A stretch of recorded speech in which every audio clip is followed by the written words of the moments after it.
धन्यवाद। नमस्ते। मैं गुजरात से आया हूँ, कच्छ भुज से। मेरा नाम देवजी भाई है। एक्चुअली मैं वेविंग का काम करता हूँ और 1997 में मेरे को नेशनल अवार्ड मिला है और 2016 में मेरे को संत कबीर अवार्ड मिला है। मेरे साथ मेरी वाइफ है, उनका नाम माया बहन है और उनको भी 2006 में नेशनल अवार्ड मिला है। मेरे फादर को 2005 में शिल्प गुरु अवार्ड मिला है। मेरे सन को 2014 में नेशनल अवार्ड मिला है। हम 4 भाई हैं, चारों को नेशनल अवार्ड मिला है और चारों को जो औरत है उन सबको नेशनल अवार्ड मिला है। तो ये नेशनल अवार्ड की गिनना करने के लिए मैं नहीं बैठा हूँ, लेकिन जो अच्छा काम करता है उनका अच्छा पुरस्कार मिलता है।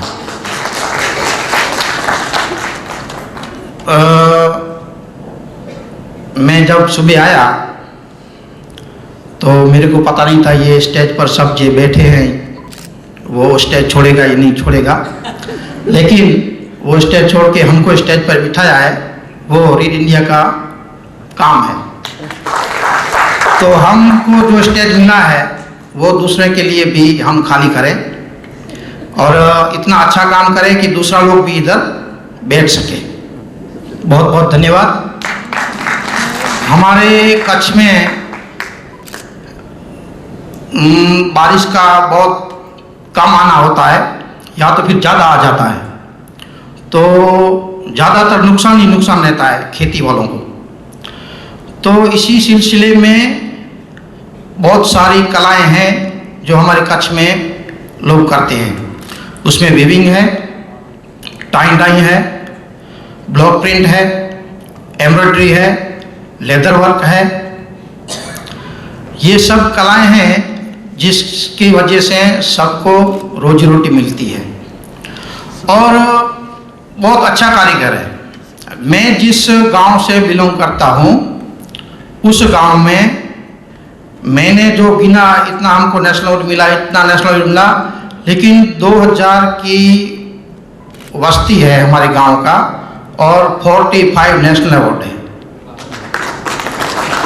तो कहने का मतलब है इतना अच्छा काम कर लेते हैं लोग कि उनको मार्केट ढूंढने के लिए नहीं जाना पड़ता है, मार्केट खुद इनके घर तक आती है। तो जो जैसे हमारे गांव की बात किया वो तो वीविंग का है, लेकिन और गांव में भी बहुत सारे नेशनल अवार्ड है और वो भी एम्ब्रॉयडरी में है, लेदर वर्क में है, ब्लॉक प्रिंट में है, टाई डाई में है। लेकिन जो हमारा जो कच्छ का जो मेन सेंटर है वो भुज है। तो भुज के सिटी के अगल बगल में जो लोग रहते हैं उनको सबको अच्छा काम मिल जाता है, अच्छी इनकम हो जाती है। लेकिन भुज के बाहर जो रहते हैं, जो सिटी के बाहर रहते हैं, जो 50 किलोमीटर 100 किलोमीटर पर जो रहते हैं, उनको काम मिलना मुश्किल होता है। या तो फिर हमारे जैसे जो ट्रेडर रहता है वो उनसे काम करवाता है और कम पैसों में उनसे काम लेता है और ज़्यादा पैसा खुद कमाता है। तो जब रीड इंडिया से मैं जुड़ा तो मेरे को पता नहीं था कि रीड इंडिया का इतना बड़ा काम होगा। पहले मेरे को फ़ोन आया कि आपको मिलने के लिए हम आते हैं। मैंने बोला इतना नेशनल अवार्ड मिला है, हर कोई मिलने के लिए आता रहता है। तो मैंने बोला आप भी आ जाओ। तो बोला नहीं, आपको यहाँ 2-3 दिन रहना है। तब मैंने पूछा कि 2-3 दिन रहना है तो क्या सब्जेक्ट क्या है? तो उसने बोला सब्जेक्ट कुछ नहीं, आपको मिलना है। तो मैंने बोला आ जाओ। तो सब मेरा काम दिखाया। मैं एक हॉस्टल चलाता हूँ स्टूडेंट के लिए, जिसमें जो मैं बात कर रहा हूँ 50-100 किलोमीटर के अंतर में जो गांव है उसी के बच्चे लोग यहाँ रहते हैं। पढ़ने के लिए। तो वो मैं गीता मैडम को बताया और बोला कि यहाँ सब लड़के लोग पढ़ने के लिए आते हैं, तो उसने बोला यहाँ लाइब्रेरी खोलना है हमको। तो मैंने तुरंत कमरा दिखाया कि इधर खोलो, तो अच्छी बात है, लेकिन इतना बड़ा काम होगा वो भी तभी भी मेरे को पता नहीं था। फिर मेरे को बोला कि ऐसा कोई ट्रेनिंग हमको चालू करना है, जो कारीगर लोग हैं उनको, जिसको स्किल है जिसमें, उसको आगे बढ़ाने के लिए। तो मैंने सोचा कि यहाँ तो कारीगर लोग, जो गांव में जो कारीगर लोग रहते हैं ना, वो उसके घर में ही कारीगरी रहती है, उनको सब पता रहता है कैसे एम्ब्रॉयडरी करना है, कैसे वीविंग करना है। क्योंकि हमारा जब बच्चा पैदा होता है तो हमारा वीविंग का कपड़ा रहता है, उसमें ही लपेटा जाता है, तो उनको पहले से पता है ये वीविंग का कैसे बनता है। तो फिर मेरे को आइडिया आया कि ये जो गांव में जो लोग रहते हैं उनको मार्केट तक कैसे ले जाना। काम तो सबको आता है, लेकिन वो अपने अपने कपड़े के हिसाब से सब काम करते हैं। तो मैंने उनको सबको बताया कि ऐसा है, मार्केट में क्या चलता है, कौन सा कलर चलेगा, कौन सा डिजाइन चलेगा, क्या करने से हमको मार्केट में एंट्री मिलेगी, वो हमको करना चाहिए। तो इसी सिलसिले में बहुत गांव में मैडम को भी ले गया था एक बार। बहुत गांव में ऐसी औरतें हैं जो जिसको काम की ज़रूरत थी, तो उसी औरतों को मैंने समझाया। लेकिन दिक्कत ये थी कि उन औरतों का जो मर्द लोग थे वो उनको वो बताया था कि किसी को आधार कार्ड नहीं देने का, वो सब अपने नाम से लोन ले लेगा। तो उनको सबको बताया कि आधार कार्ड दो तो मैं उधर आपका रजिस्ट्रेशन कराऊं। तो बोले नहीं, आधार कार्ड तो नहीं देंगे हम, क्योंकि वो तो आप लोन ले लेंगे या और कुछ कर लेंगे तो भी हम क्या करेंगे। तो बोले आप पहले ऐसे करो, क्लास चालू करो, आधार कार्ड बाद में देना। तो क्लास चालू किया। फिर 15 दिन 1 महीना बाद बोला कि अब तो भरोसा है आपको, ये आपका क्लास चालू हो गया है, आपको काम मिल रहा है, आपको धागा ये सब मटेरियल्स है वो मिल रहा है, तो ठीक है अब तो ले जाओ बोले। तो तब मेरे को ये मिला। तो बहुत लोगों को फायदा हुआ है। और एक गांव ऐसा है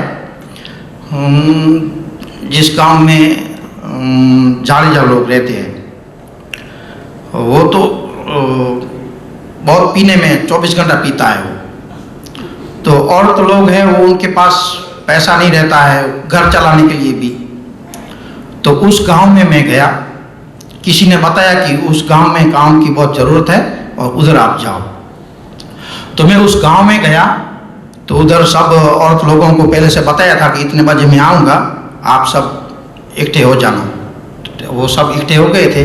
मैं गया और मेरे साथ एक लेडीज़ भी थी, क्योंकि लेडीज़ों के बीच जाना है तो कोई चाहिए साथ में। तो लेडीज़ भी थी। तो सबको बिठा के ये बात कर रहा था कि हमको काम मिले तो कैसे मिले, हम क्या करेंगे तो हमको काम मिलेगा। ये बात चल रही थी। तो वो जो इस घर का मालिक था वो पी कर आया। उसने बोला कि क्यों ये औरतों के बीच आप बैठे हो, कहाँ से आए हो, क्या काम करते हो, पैसा सब हमारा आप खा जाते हो। फिर मेरे हाथ में बैनर था रीड इंडिया का, तो वो खोल के दिखाया कि देखो ये एक NGO है, उनसे हमको काम मिलेगा, ये गाइड मिलेगी। तो उसने खोल के देखा तो बैनर तो इंग्लिश में था, वो पढ़ नहीं पाया। तो बोले ओ ये तो बाहर की कंपनी लगती है कोई। मैंने बोला हाँ बाहर की कंपनी है। फिर उसने वहाँ से भगाया, बोले मैं 2 को मारूंगा आपको, आप चले जाओ यहाँ से। तो ऐसे गांव में हम कैसे काम कर पाएंगे, ये भी सोचने की है। क्योंकि उस गांव के जो सब उनका घर ये सब देखा ना, तो ऐसा लगता है कि उनको खाना मिलता होगा कि नहीं मिलता होगा, ये भी एक क्वेश्चन है। लेकिन जो रीड इंडिया का जो प्रयास है वो बहुत ही बढ़िया है।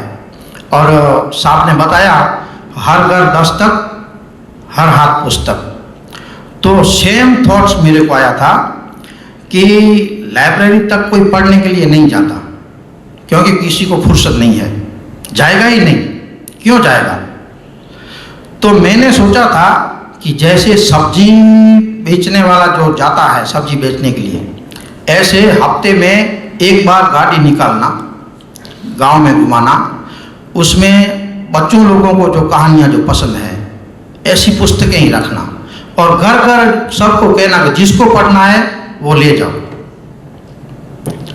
और वो दूसरे हफ्ते जब जाएगा तो पढ़ लेगा होता, उनके मम्मी को भी सुनाएगा, पापा को भी सुनाएगा, लड़का लोग, तब उनको पता चलेगा कि नहीं, पढ़ने में तो ये बहुत ज्ञान मिलता है, सारा कुछ जानने को मिलता है। तो दूसरे हफ्ते जाएगा तो वो पुस्तक जमा कराएगा, दूसरा पुस्तक ले जाएगा। तो ऐसे करके हम लोग हैं, मेरे ख्याल से कि हमको जो आदमी है उनको आदमी बनाने का है। जो आदमी बनेगा तो जो मैडम ने कहा ये जो पोल्यूशन का जो हमारा काम है वो कुछ कंट्रोल में आएगा, क्योंकि बात समझ में नहीं आती ना क्या करना चाहिए। तो जिसको जितना काम हम करेंगे उतना काम कैसे फायदे में हम जाएंगे वो हमको थोड़ा सोचना चाहिए। तो मेरे को बहुत बोलना तो नहीं आता है, लेकिन जो कारीगर लोग हैं मैंने उनको ये ट्रेनिंग दी है। अभी 800 से 1000 मैडम को ट्रेनिंग दी है, उसमें से 200-250 लेडीज लोग ऐसा है जिसको काम मिलता रहता है रेगुलर, और सबको काम मिलता रहेगा। और दूसरा मेरा ऐसा है कि जो जिसको ट्रेनिंग मिल जाती है उनको मार्केट में जाके उस दुकानदार से मिलवा देता हूँ कि ये कारीगर है, इनको जितना काम चाहिए उतना आपको देगा। तो ये भी बेनिफिट है उनको, क्योंकि दूसरी मार्केट ढूंढने के लिए नहीं जाना पड़ता है। तो मैं आप सबका बहुत बहुत आभारी हूँ, आप सब ने मेरे को सुना, और बहुत बहुत धन्यवाद। जय हिंद, जय भारत।